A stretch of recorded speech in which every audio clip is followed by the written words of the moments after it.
Excellencies, dear participants, it is my great honor to welcome you to the World Economic Forum's annual meeting in 2025.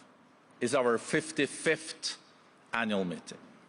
With us in Davos, there are more than 3,000 leaders from around the world and from across the public and private sector. We are meeting at one of the most uncertain geopolitical and geoeconomic moments in generations.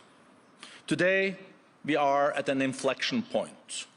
2025 will be a year of consequences. It will affect the course ahead, maybe even at a level we have seen in history like 1918, 1945, 1989. Because we are facing rapid advancements in technologies that are reshaping the economies, changing power dynamics that are remaking global relations, and new trade policies that are redesigning commerce. The long-standing international order that existed for the last 3 decades has receded. We are now between orders, and the next order has not yet taken shape.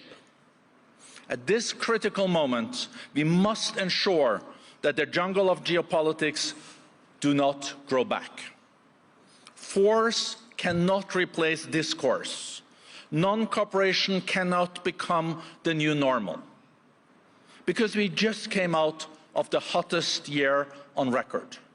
The number and intensity of conflicts around the world have risen sharply. And the possibility of another global health crisis is ever looming. We can only address these challenges, and we can only unlock new economic opportunities together. Let's be clear, we will not agree on everything.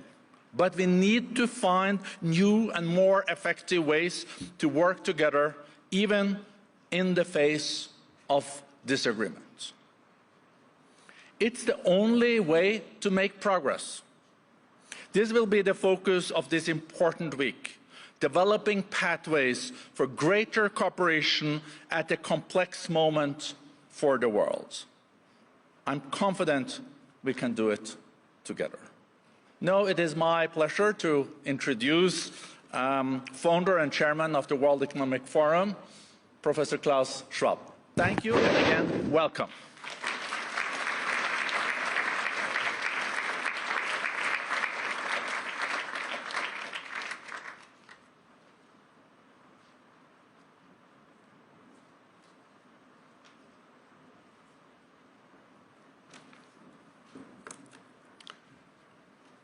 Thank you, President Berger, Brenda, and a very warm welcome to the annual meeting 2025 of the World Economic Forum. We are coming together at a moment when the world faces critical challenges. Our annual risk report 2025 identifies the foremost risks, such as armed conflicts, extreme weather events, misinformation and disinformation, increasing divisions within societies, within countries, cyber espionage, and many more. Simultaneously, we stand at the brink of what we call here the intelligent age, where artificial intelligence and other groundbreaking technologies and innovations will fundamentally transform economic systems, business models, and personal lives. The transition from the industrial to the intelligent age is occurring at an exponential pace, carrying unprecedented risks for humanity as we strive to prepare and to adapt to its complexities. Yet, it also offers significant opportunities for meeting current and future challenges and spark a new renaissance, one defined by advancements in technology, health, culture, and societal welfare. The foundation of such a renaissance lies in cooperation. This is the reason why we have chosen as a theme for this annual meeting 25, collaboration for the intelligent age. The scale and complexity of shaping the intelligent age requires the commitment and engagement of all stakeholders of global society. The forum community here in Davos and in this room, 3,000 decision makers from politics, business, civil society, academia, young professionals, and the media will bring different perspectives and diverse expertise to collectively engage into discussing solutions and new pathways for this intelligent age. As when we meet today, we also have to face an erosion of trust in our society. We all must work together to regain trust in order to progress nationally and internationally.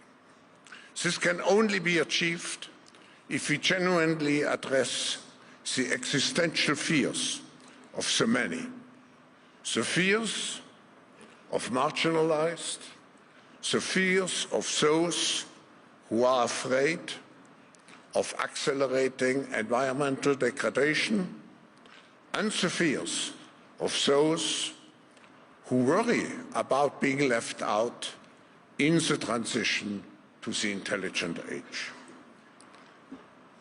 While we come together in Davos with our own important personal objectives, the true impact of this meeting stems from being united around the common mission of committed to improving the state of the world.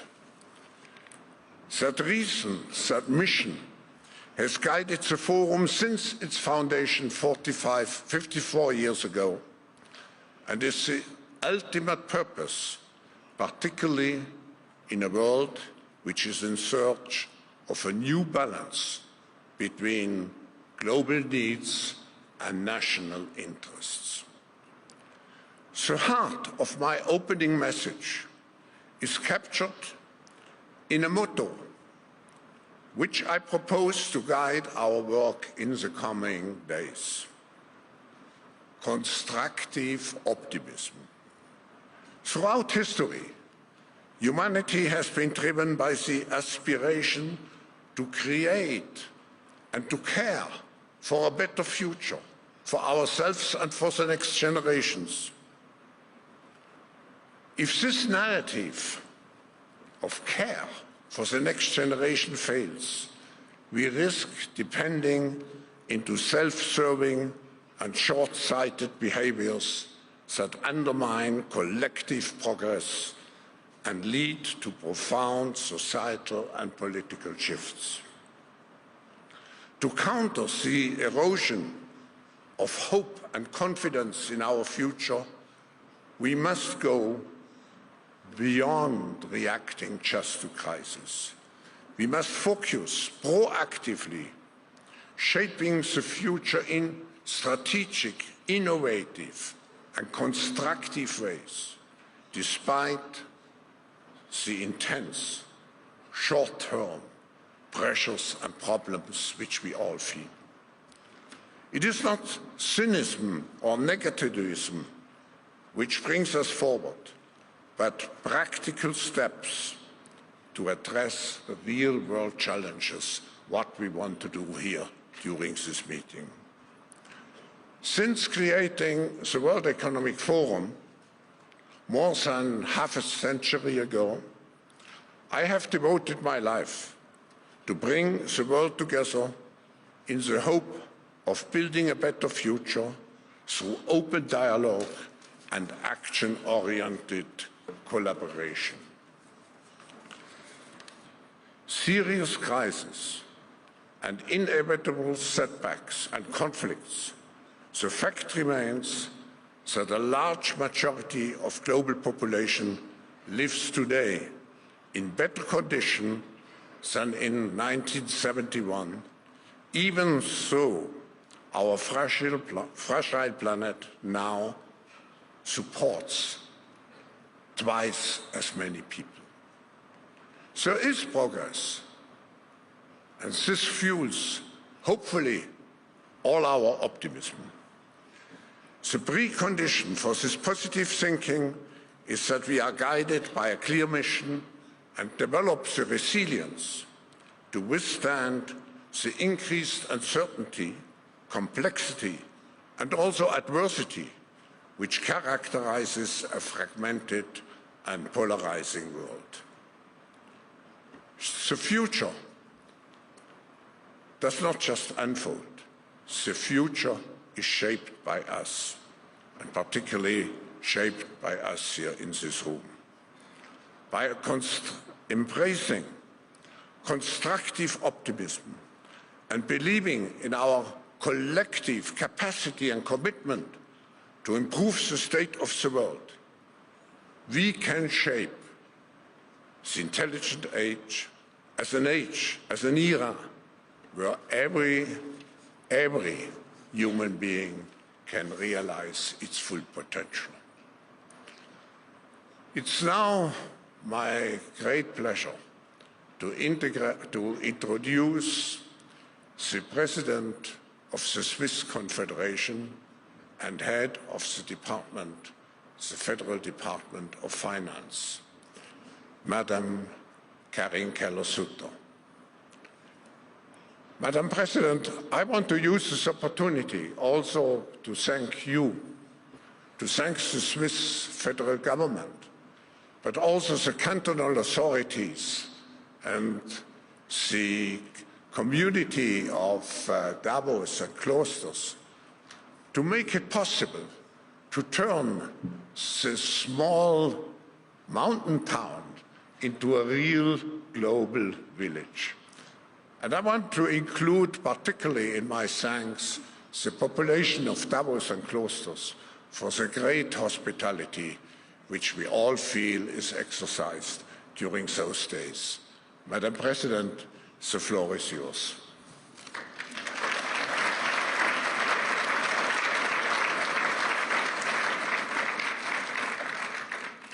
Well, thank you so much, Professor Schwab, Excellencies, ladies and gentlemen. Perhaps it would send a shiver down your spine here in wintry Davos if I were to ask you for reasons to be cheerful in these times. But don't worry, you won't have to rack your brains. I'll give you a pretty good reason myself. The prosperity of nations and their populations is not simply left to chance. No, there are rules and patterns that can be recognized. These scientifically based findings earned Darren Acemoglu, Simon Johnson and James Robinson the Nobel Prize in Economics last year. They showed that countries that establish community-oriented institutions to protect citizens' rights and promote fair competition are more likely to prosper in the long term. Where power and resources are concentrated in the hands of a small elite, however, widespread prosperity and social peace cannot flourish. In these turbulent times, insights such as these serve as a signpost, pointing the way forward and making a strong case for democratic and liberal values. Excellencies, ladies and gentlemen, signposts are particularly useful these days. The British magazine The Economist once aptly described our time as the era of predictable unpredictability. When certainties fade away, and you must always be prepared to surprises, it is important to create reliability wherever possible.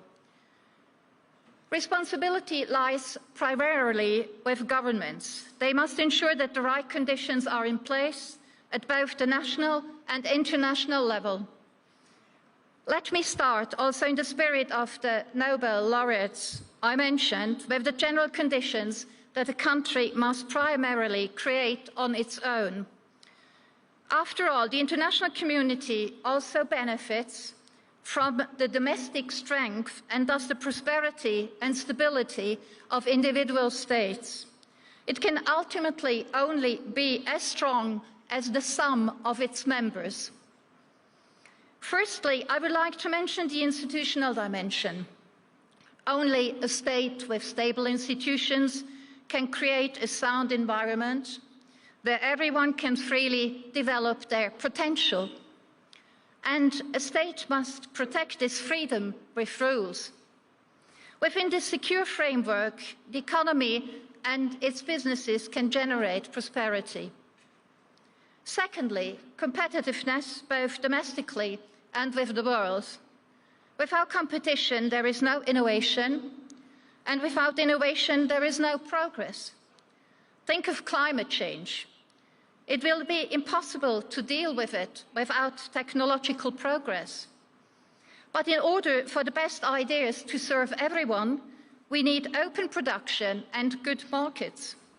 And these markets only work if we ensure fair and transparent rules. The free trade in goods and services has reduced poverty in many parts of the world and made humanity as a whole more prosperous. It would be wrong to forget this. Of course, there is potential for improvement. Many people feel forgotten in the globalized world. This has a negative impact on the credibility of the national and international institutions. This is another but not only pure economic reason why Switzerland will continue to advocate for open and regulated trade.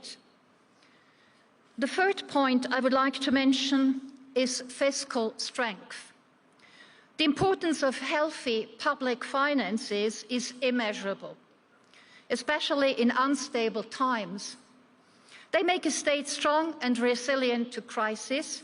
They enable it to invest not only in education and infrastructure, but also in security, in social security, of course, and also in national securities.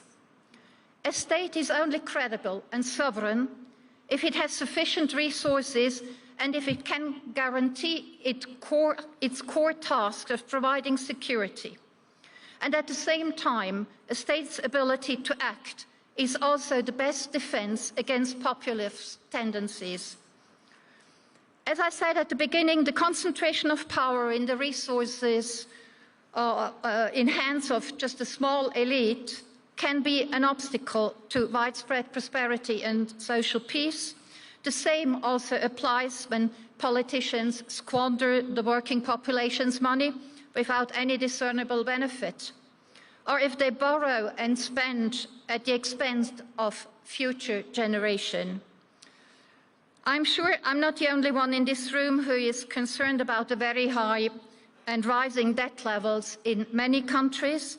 They not only pose a risk for those countries, but also a threat to the stability of the international financial markets. As Finance Minister, I have been dealing with this topic intensively for some time now. No market is more globalized than the financial market, and financial market stability can therefore only be achieved multilaterally. When Credit Suisse failed, Switzerland was able to prevent the loss of confidence in a single bank from spiraling into an international financial crisis. Switzerland was able to act because it has stable institutions, is financially strong, and could guarantee large sums. But it was a close call, and I believe a stronger international regulatory framework is essential. Excellencies, ladies and gentlemen, Switzerland is willing to do its homework and maintain its domestic strength and sovereignty. This also allows us to be involved at the international level and to stand up for global interest in a spirit of solidarity. For this solidarity to work, we need international agreements that are adhered to. With this in mind, Switzerland is committed to a just and lasting peace in Ukraine and to the country's long-term reconstruction. And with regard to the Middle East, Switzerland welcomes the ceasefire in Gaza and commenced the negotiation efforts of the United States, Egypt and Qatar. But it is not only the government that have to assume responsibility, business must do so too. For itself, for expertise building, training, for the environment, for the society, there is, to put it diplomatically, still room for improvement. For some years now, we have been able to observe how economic players increasingly call for state support, in short, for public money. The pandemic reinforced this tendency, and excessive wages also undermine trust in the private sector. As a result, due to such failures, the considerable social and ecological commitment of so many companies, from small businesses to global corporations, risks being forgotten. So let me ask you to help restore the positive image of the business community. In return, I can assure you of Switzerland's commitment to safeguarding reliable conditions at the national and international level. Excellencies, ladies and gentlemen, these aren't good times for people without an inner compass and for routes without signposts. And Davos in winter isn't a good place for shoes without a sturdy tread. So don't slip. And above all, let's make sure we don't slip up. Thank you.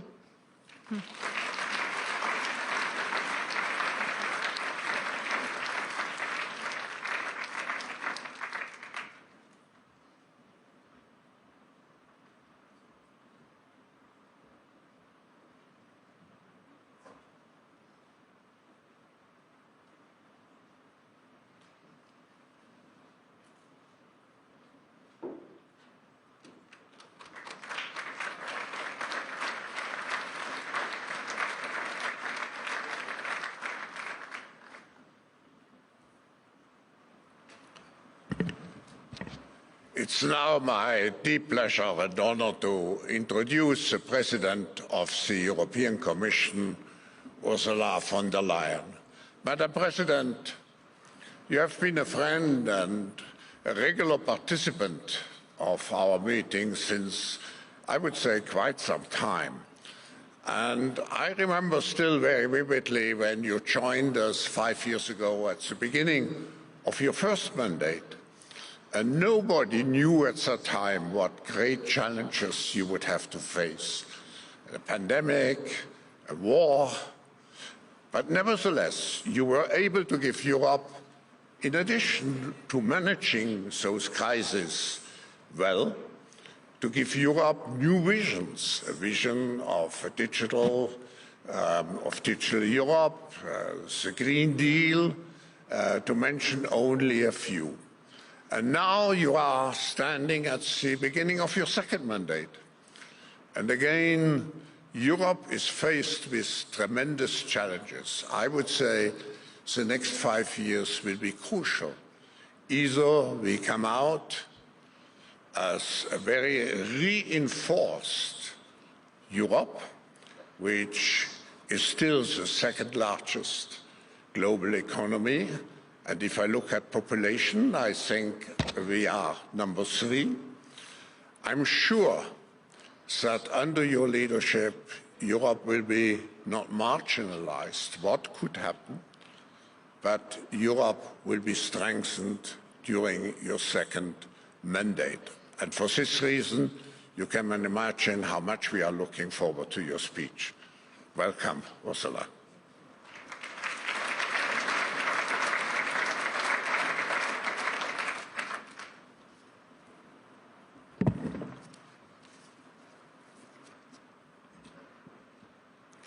Lieber Klaus Schwab, liebe Karin Keller-Sutter, Your Majesties, Presidents, Prime Ministers, Excellencies, ladies and gentlemen. The first quarter of the century has come to an end, and it has brought about a sea change in global affairs. This century started with great expectations. 25 years ago, the era of hyperglobalization was nearing its peak. As supply chains went global, hundreds of millions of people were being lifted out of poverty, especially in India and China. In America, the dot-com boom was at its height, symbolizing the optimism of a connected global world, in which technology was seen as an unambiguous force for prosperity and peace. With Russia making the G7, G8, democracy was ascendant across the world. You might recall that some even said it was the end of history. In our European Union, our single currency, the euro, was about to bring our people and economies much closer together. The global economy reaped the dividends. And here in Davos, world leaders discussed how global cooperation and technology could help the fight against poverty and disease.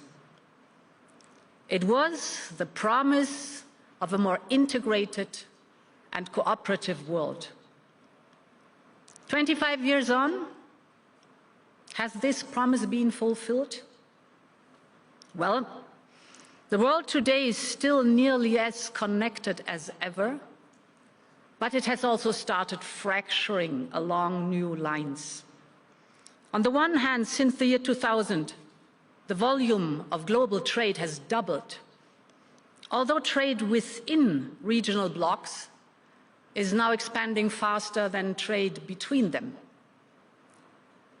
It is common that a chip is designed in the United States, built in Taiwan with European machines, packaged in Southeast Asia, and assembled in China.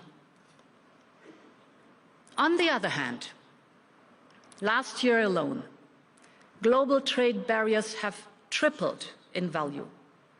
International trade institutions have often struggled to address the challenges posed by the rise of non-market economies that compete at a different set of rules. Innovation continues to flourish with advances in AI, quantum computing, and clean energy, poised to change our way of life and work. But technology controls have also quadrupled in recent decades. Our supply chain dependencies are at times weaponized, as shown by Russia's energy blackmail, or exposed as brittle when global shocks, such as the pandemic, emerge without warning.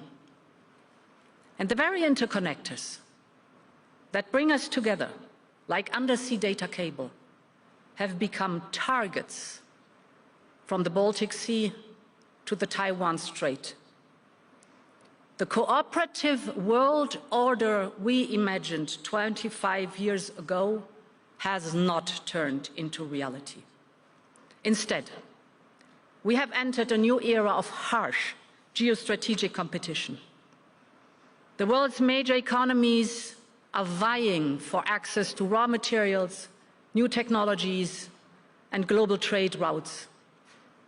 From AI to clean tech, from quantum to space, from the Arctic to the South China Sea, the race is on. As this competition intensifies, we will likely continue to see frequent use of economic tools, such as sanctions, export controls, and tariffs, that are intended to safeguard economic and national security. But it is important that we balance the imperative to safeguard our security against our opportunity to innovate and enhance our prosperity. In this spirit, we will need to work together to avoid a global race to the bottom, because it is in no one's interest to break the bonds of the global economy. Rather, we need to modernize the rules to sustain our ability to produce mutual gain for our citizens. For us Europeans, the race begins at home. Europe has a unique social market economy. We have the second largest economy and the biggest trading sector in the world. We have longer life expectancy, higher social and environmental standards, and lower inequalities than all our global competitors. Europe is home to immense talent, along with the proven ability to attract ideas and investment from across the world. Our capacity to invent and create is underappreciated. Europe's global share of patent applications is on par with the US and China. But the world is changing. So must we. In the last 25 years, Europe has relied on the rising tide of global trade to drive its growth. It has relied on cheap energy from Russia, and Europe has too often outsourced its own security. But those days are gone. To sustain our growth in the next quarter of the century, Europe must shift gears. And this is why I asked Mario Draghi to deliver a report on European competitiveness. And on that basis, next week, the European Commission is presenting our roadmap, the Competitiveness Compass, which will drive our work for the next 5 years.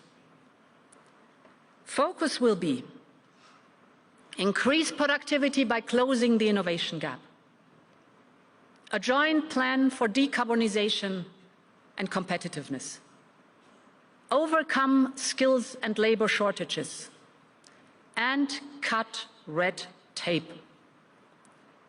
It's a strategy to make growth faster, cleaner, and more equitable by ensuring that all Europeans can benefit from technological change. And let me elaborate more on 3 foundations that will underpin this strategy. First, Europe needs a deep and liquid capital market. European household savings reach almost 1.4 trillion euros, compared with just over 800 billion in the United States. But European companies struggle to tap into that and raise the funding they need, because our domestic capital market is fragmented, and because that pushes money overseas. 300 billion euros of European family savings are invested abroad every year. That's a key issue holding back the growth of our tech startups and hindering our innovative clean tech sector. We do not lack capital. We lack an efficient capital market that turns savings into investments, particularly for early-stage technologies that have game-changing potential. And this is why we will create a European Savings and Investments Union with new European saving and investments products, new incentives for risk capital, and a new push to ensure the seamless flow of investment across our union. We will mobilize more capital to let Made in Europe innovation and risk-taking thrive. Second, we must make business much easier all across Europe. Too much of our top talent is leaving the European Union because it's easier to grow their companies elsewhere. And too many firms are holding back investment in Europe because of unnecessary red tape. We need to act on all levels, continental, national, and local. And we want to lead the way at the European level. For instance, we will launch a far-reaching simplification of our sustainable finance and due diligence rules. And we will make sure to create a conducive environment for our SMEs to scale up their capacity to build, to produce and innovate in Europe. But I want to go even further than this. Today, the European single market still has too many national barriers. So sometimes companies are dealing with 27 different national legislations. We will offer instead to innovative companies to operate all across our European Union under one single set of rules. We call it the 28th regime. Corporate law, insolvency, labor law, taxation, one single and simple framework across our union. This will help bring down the most common barriers to scaling up all across Europe, because continental scale is our greatest asset in a world of giants. The third foundation is energy. Before the start of Putin's war, Europe got 45% of its gas supplies and 50% of its coal imports from Russia. Russia was also one of our largest oil suppliers. This energy appeared cheap, but it exposed us to blackmail. So when Putin's tanks rolled into Ukraine, Putin cut us off his gas supplies, and in return, we substantially reduced our dependency on Russian fossil fuels in record time. Our gas imports from Russia went down by roughly 75%. And now we import from Russia only 3% of our oil and no coal at all anymore. But freedom came at a price. Households and businesses saw sky-high energy costs, and bills for many are yet to come down. Now the competitiveness depends on getting back to low and stable energy prices. Clean energy is the midterm answer because it is cheap, it creates good jobs here in the European Union, and it strengthens our energy independence. Already today, Europe generates more electricity from wind and solar than from all fossil fuels combined. But we still have lots of work to do to feed through these benefits to companies and people. Not only must we continue to diversify our energy supplies and expand clean sources of generation from renewables, and in some countries also from nuclear, we will have to invest in next-generation clean energy technologies, like fusion, enhanced geothermal, and solid-state batteries. We must also mobilize more private capital to modernize our electricity grids and storage infrastructure. We must remove the remaining barriers to our energy union And we must better connect our clean and low-carbon energy systems. All of this will be part of a new plan that we will present in February. It is time to complete our energy union so that clean power can run freely across our continent and bring prices down for all Europeans. Ladies and gentlemen, this is our plan. And the next few years will be vital to stay in the race of clean and disruptive technologies. Europe has everything it needs to make it happen. We have a private sector with a long-standing tradition of innovation. We have top-class workforce. We have a huge single market of 450 million consumers and a unique social infrastructure to protect people from the great risks of life. We have credible and independent institutions, transparent governance, and an unshakable commitment to the rule of law. It is thanks to all of this that in the last 5 years, Europe has weathered the fiercest storm in our economic history, and we overcame an unprecedented energy crisis. We did this together, and we can do it again. And we have the political will, because when Europe is united, it gets things done. Ladies and gentlemen,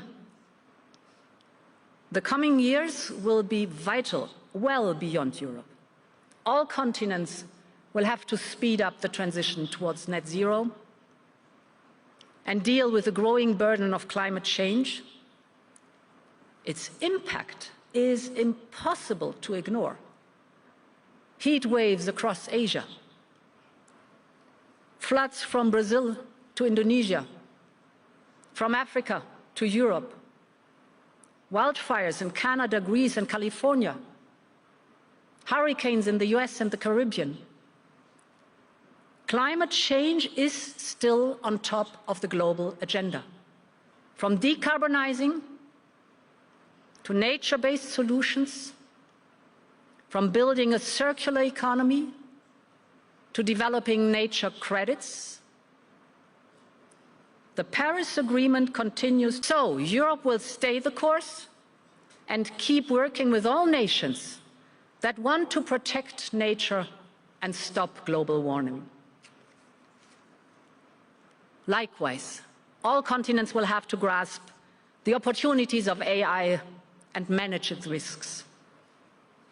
On challenges like these, we are not in a race against each other, but we are in a race against time.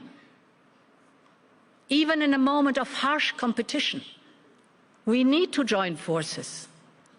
And Europe will seek cooperation, not only with our long-time like-minded friends, but with any country we share interests with.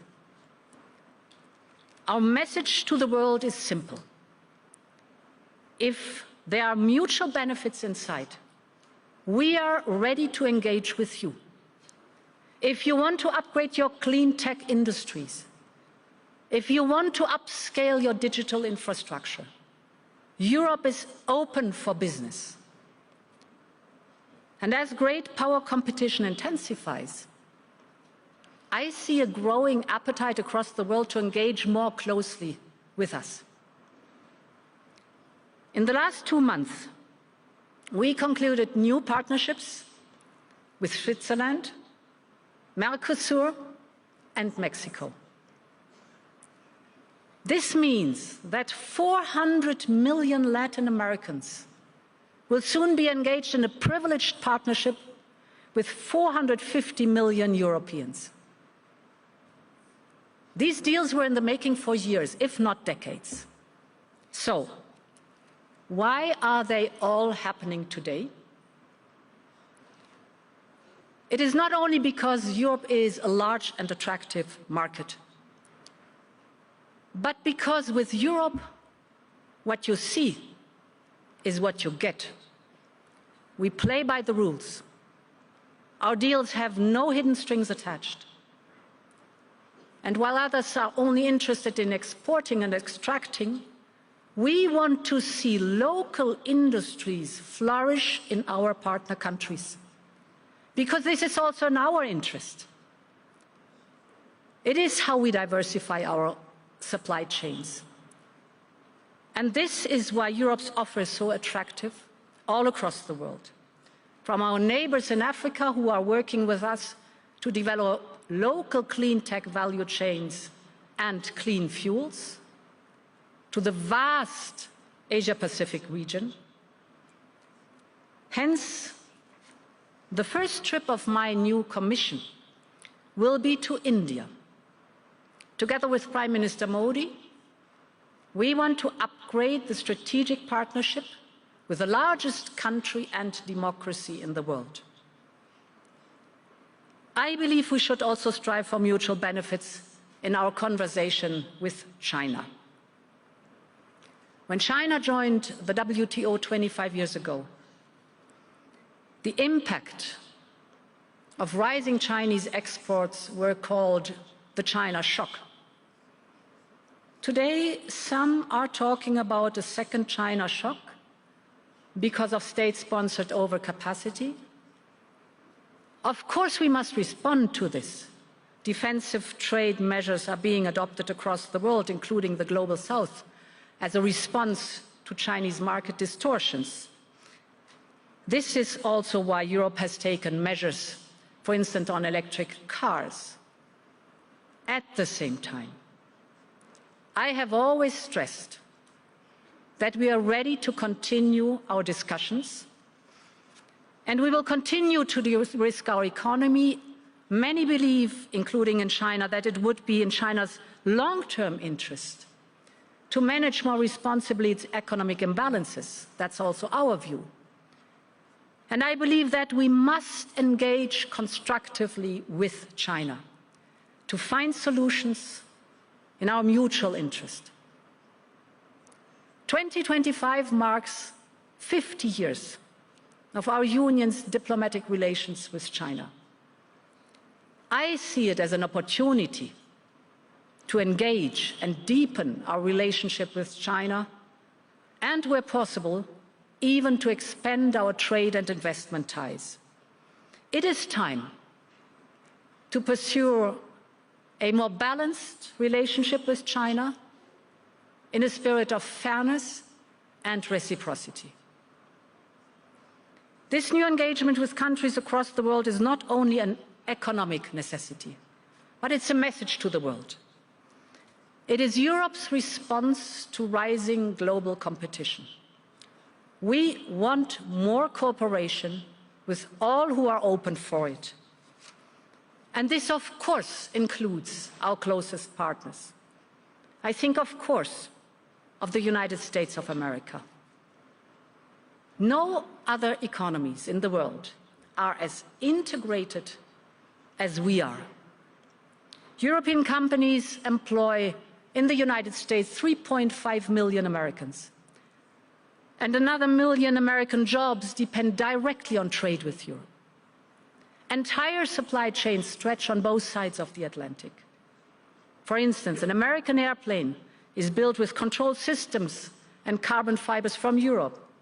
And American medicines are made with chemicals and laboratory tools that come from our side of the Atlantic.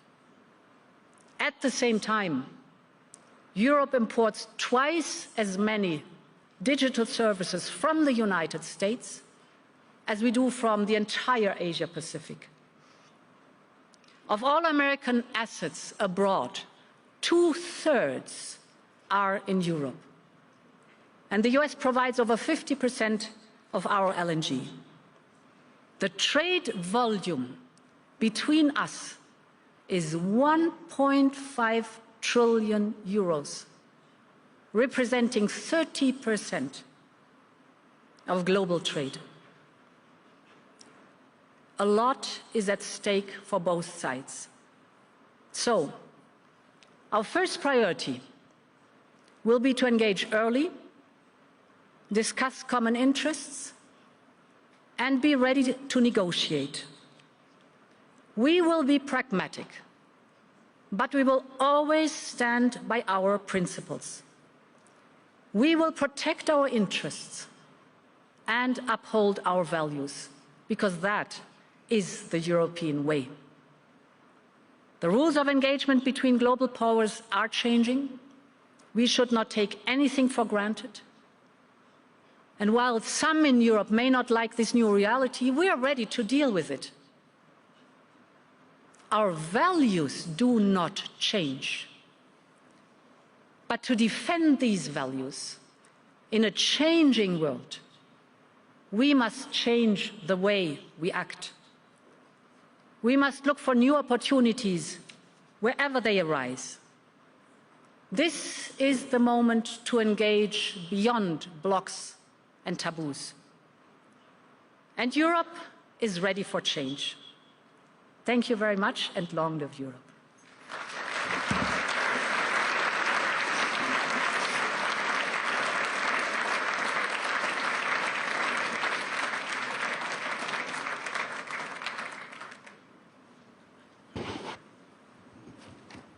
Thank you very much, Madam President. This was really a demonstration of what I called constructive optimism. Yes, indeed. I think you dealt with all the major issues, but there was one issue where I still would like to ask you a question. We may face reduced American engagement in Ukraine. What will be the consequence for Europe, and how do you see Europe's role in the ongoing war in Ukraine? Yeah, thank you very much, Klaus. I think we should never forget where it all started. Ukraine is a sovereign country, and Ukraine determined its own future by asking for accession to the European Union. That's where it all started. And the response was an invasion by its neighbor, Russia. Secondly, I think we should also never forget in the European Union that this is not only about the security of Ukraine, but it's also about the European security. And the third point is, no one wants more peace than the people of Ukraine. But what they want is a just and a lasting peace. What they don't want is a frozen conflict that erupts again a little time later. I have witnessed over the last 3 years how Ukraine is working hard for the accession to the European Union. It's amazing to see the speed in which they work on heavy, difficult reforms while fighting a war. So for us, because of all this, it is very clear that we will continue to support Ukraine. We have supported Ukraine by now by almost 130 billion euros, but we will continue to support Ukraine without any question.